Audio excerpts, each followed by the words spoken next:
Okay, we're getting ready to balance up these new Indian flywheels here. Brand new pair. S&S makes these, used to. So we gotta balance them. They haven't been balanced yet. So we gotta get them set up for all our stuff. So we got the S&S super stock head pistons, which is what Indian used, and their 88-inch motor. And we got our bearings, our crank pin, our rings are over here, the nuts, and got all that. We're going to use the H-beam Ultima connecting rods, and we got to go ahead and weigh all this stuff up so we can see what we got. So we have this form we got to fill out here. Here's one that's already filled out. You can see a bunch of numbers. So we're going to go ahead and do this one and find out what our bob weight's going to be. Bob weight's which goes in the flywheel where the crank pin goes, so you know what you have. Compensates for everything when it goes up and down. Alright, hopefully you can see what we're doing here, and we'll see how it works. Alright, back to this. More interruptions. Okay, first thing we gotta do is measure our rod weight. So we take our full rod and we see how much it weighs. And depending on how you put this on the scale, it changes all over the place. So you got to kind of get an average dimension. So we're 7068, 7070. I mean 407, 707. This is 7070 that way. 7073 that way. 7072. 700. I think the scale's off. What a shocker. Scale's not 0 anymore. 0 to scale again. Double check it. Now we're 70667. I put in 7066 earlier, so that's 7070. Scale 0 again. This is actually a fairly expensive scale, but like all these stupid scales, they're not very accurate. So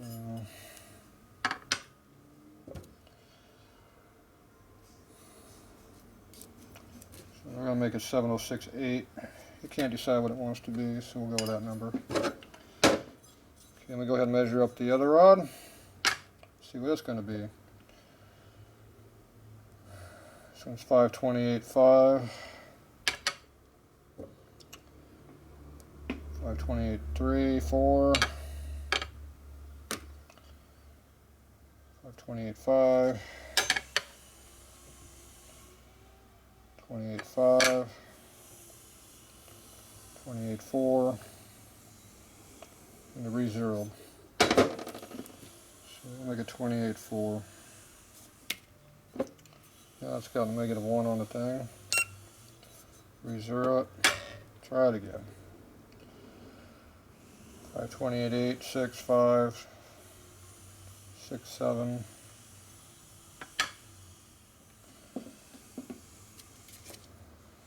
6, 7, 5. There, I'll make it 28.6.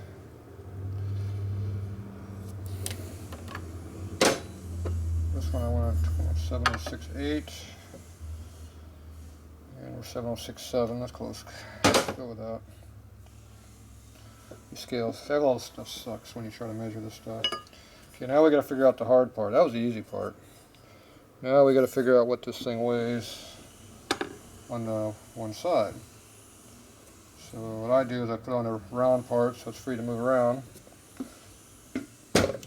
Try to get some kind of a reference that's even close to real world, which it never is. You bang it a couple times, relieve the tension. So we're about 490.2 right now. 498. 491.2. 491.6. Something around 491. Flip it over, try it again. 493. 493, 4, 3, whatever. Okay, let me flip it over, try the other side.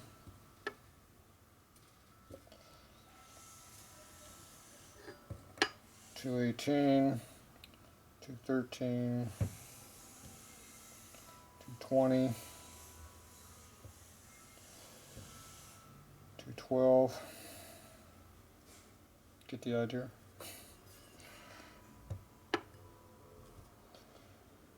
216.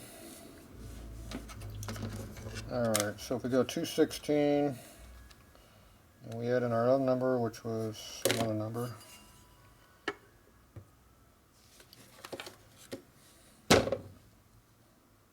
$490 something. Let's just put 490 in there, see what happens. 706. So if we make it 91,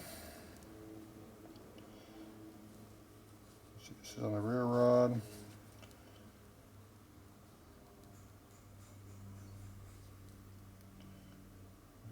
$490.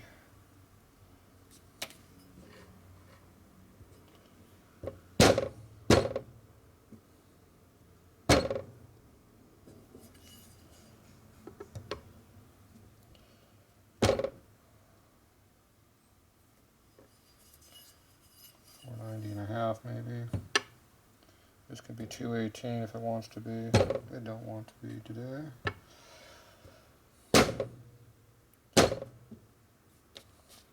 16.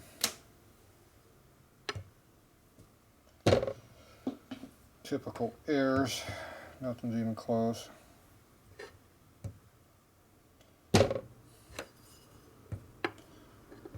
I've tried all kinds of different ways of doing this. Hanging strings, putting bearings on them. There's all kinds of fancy tools you can buy. None of it really works.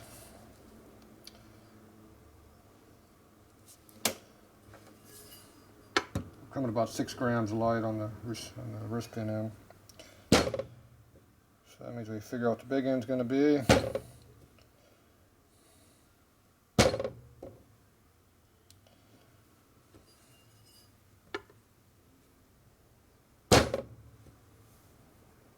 It varies all over the place as usual.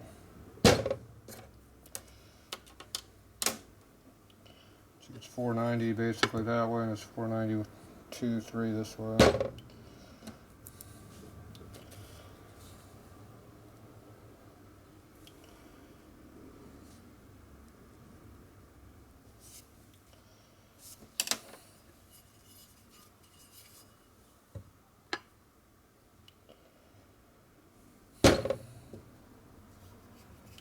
Seems like 212 area right now.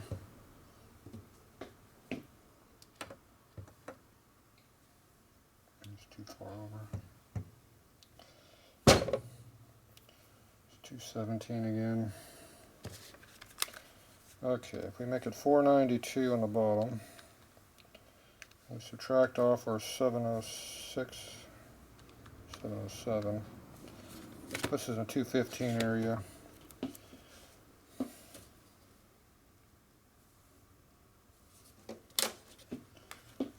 Which is kind of where we're at.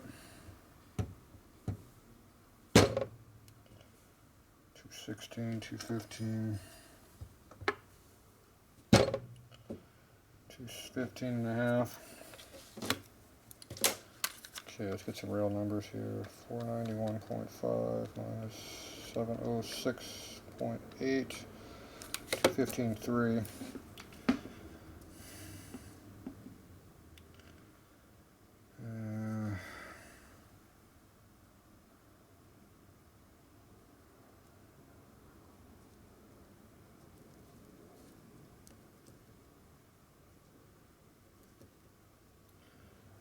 Alright, we'll go with those numbers. Give or take 10 grams. Nothing like accuracy. Alright, now we do the other one. 311.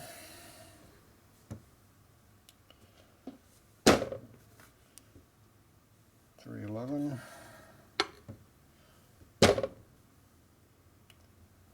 11.5. That's pretty nice. Pretty even. That's got to be a miracle. 311.5 for now. Let's see what we get on the other side. This rod weighed 528. 0.6 minus 3, 11.5 equals, should be about 217 or 215. 215 and a half.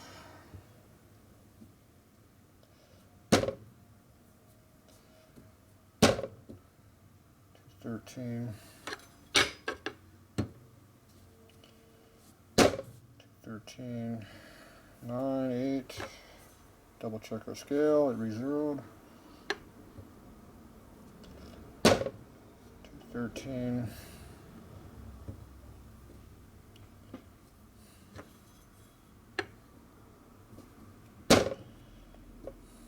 214.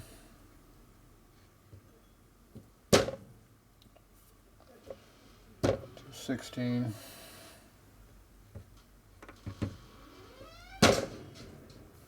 214.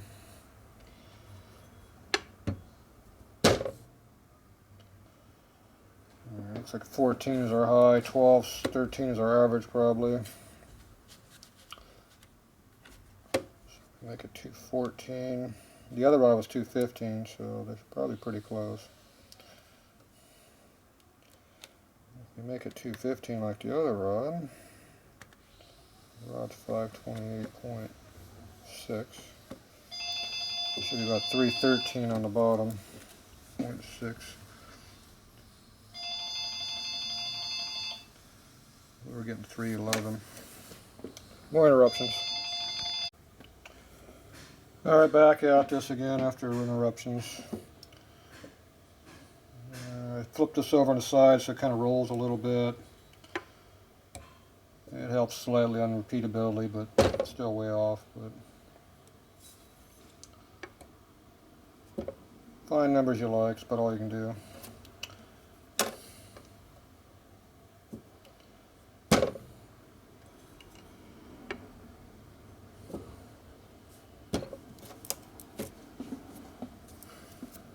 Anyway, this one's coming in close to 216 on that end, on the piston side, so we're going to go with 216 up there. It's 312.6 down here. The other rod's 215 on this side, so it's a 0.3, so it's 3/4 of a gram lighter. And then we got 491 down here. So that's the hardest thing to do, is figuring all that crap. And of course now the scale don't want to zero again. Measure that for a second.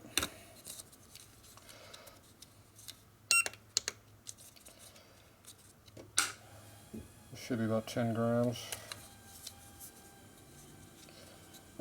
Okay, so our plastic container is 10.2 grams, 10.3.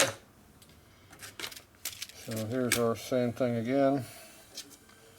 So we put our bearings, our key, our nuts, and our crank pin.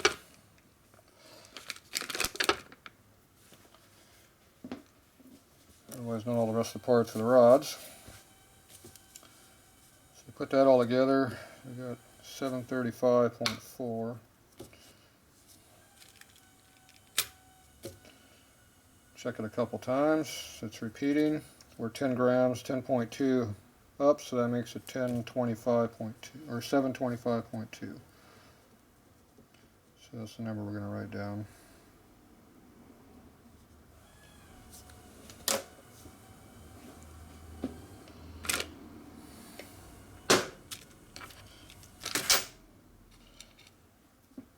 We need our piston weight. So we just happen to have 2 of those right here. And don't forget to put your rings in there with it. So this is 1074.4. Check it again. 74.5. Move stuff around slightly, see what it does. 74.4657. I can't make up its mind what it is. Bang it. Move it some more. Looks like it's going to be 6. So our piston weight is 1074.4. You stabilize to 5 finally. We'll go with 5. You can add carbon weight if you want. I don't worry about it. Okay, so with all those numbers, we get what we want. The scale should go back to 0. Of course, it's at 0.1. Now we take all these numbers and we add them together and come up with our numbers that we need to actually balance this thing with. So we want total for both pistons. Hey, it's 0 finally. Yeah, back to 1. 5. Wrist pin in. So we got front rod wrist pin is 216, and the rear rod 215.3. The crank pin was 725.2. What else do we need? Rod weight, front rod, crank pin in, 312.6. The big one, 491.5. Okay, those are all the numbers we need. Now we just got to do some higher educational math. So use a calculator. So we add all our reciprocating weight together. 216 plus 215.3. So our total reciprocating weight, that's our piston side, is 1505.8. I always double check everything. 216 plus 215.3 equals. It came up the same. That's a good sign. Then we take our rotational weight, which is the bottom side. So that's your crank pin and your rods. 725.2, 312.6, 491.5. So that's 1529.30.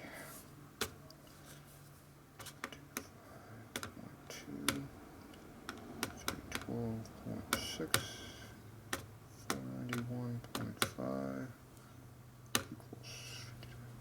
Okay, so we get all that there. Okay, now we take our reciprocating weight, our top weight, which was our 1505.8. Is this on video? Not much of it. Yeah. If we put the camera over here, you might see it maybe.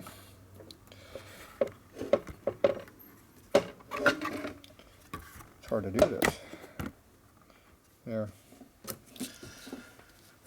Okay, where was I at? Let's see, we take our reciprocating weight,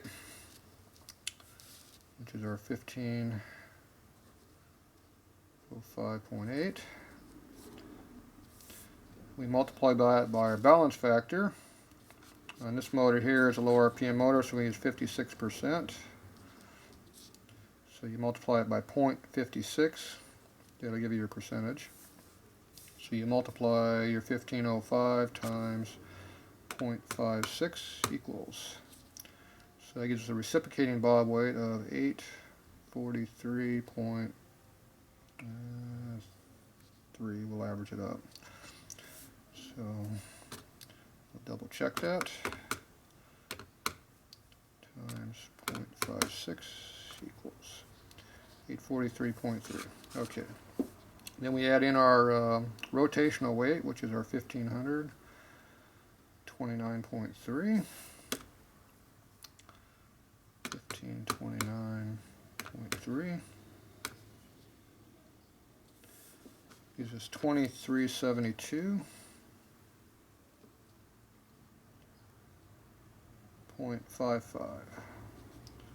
So we'll make that 6. That compensates for all our oil clean crap. 72. 72. So we'll check that again. 72.5 times 0.55 is 2372.55. 2372.55 equals. 843.3. Okay, so we got all that there. Okay, now we take our reciprocating weight, our top weight, which was our 1505.8. We multiply by it by our balance factor. On this motor here is a lower RPM motor, so we use 56%. So you multiply it by 0.56. That'll give you your percentage. So we'll double check that. 7. So 1529.3 plus 2372.6 equals. I did something wrong. What was our number? Oh, add the wrong numbers. 843.3 is our reciprocating percentage. 1529.3 is our rotational. 2372.6. Okay, and you divide that by 2. That's your total bob weight for both flywheels. If we do one at a time, so you divide it by 2. So that makes 1186.3.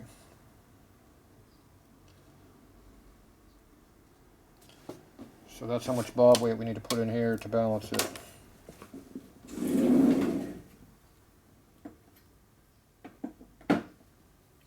That's pretty close to our Sportster weight, 1109. So that's your bob weight. It goes in there like that, and we'll show you how that all works. So a lot of work to calculate it out. And when you got a bunch of weird stuff to deal with, that's how you do it. If you want to go higher performance, you go faster. You put more percentage in there, and you go faster. Gives you more balance. So it makes it shake at low RPM and smooth at high RPM. This here is a low RPM motor. So I go and figure out where my weights are at. So let me dig up some weights. Okay, here's our bob weight we're going to make, or we're going to use. So this is the universal one. I had to go make up a new weight. I didn't have enough weight. That wasn't enough. So we need 1186.3 grams. So that's 1159.9. Need our bolt to hold it together, because the lid is at 1185. So we gotta get another 0.4 gram. I gotta come up with a 0.4. So closest we're gonna get to one of these little 3/8 shim washers. So 1187.1. So we're 0.8 of a gram too much, but I can live with that. So this has a taper on it that goes into your flywheel here. And this here goes on the other side. I cut it away here to clear the cutaway in the flywheel here. So that goes right in there. So that just bolts on there like that.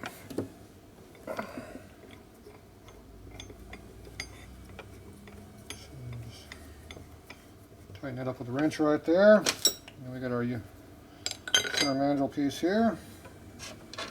Just hold on with a nut. And that gives us our setup there to go get balanced. So we'll take this over and get it balanced now. So we'll show that next.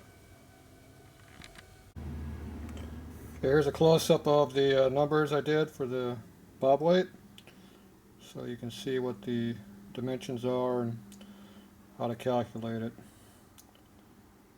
So that's what you need for doing all that. So I figured I'd show this real quick to you.